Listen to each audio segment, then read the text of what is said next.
पंजाली सहर रोजगार मेला प्रधानमंत्री नवनियुक्ति को देवे अपॉइंटमेंट लेटर। हेलो फ्रेंड, आप ओडिया शिवाजी 23 डिसेम्बर चाहूँ आज न्यूज। आज रोजगार मेला अंतर्गत 71,000 चाकरी आशायी पाइबे नियुक्ति।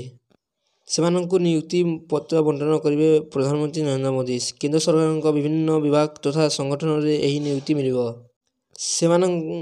चयन हो सारी बेले रोजगार मेला माध्यम प्रधानमंत्री देशव्यापी नियुक्ति पत्र बंटन करेंगे।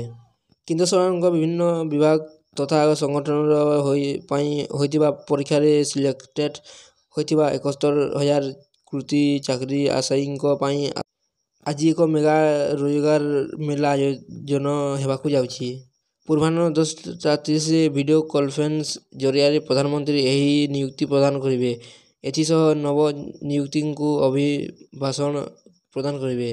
नियुक्ति प्रक्रिया को प्राथमिकता देवाकू प्रधानमंत्री प्रतिबद्धता निदर्शन होउछि रोजगार मेला।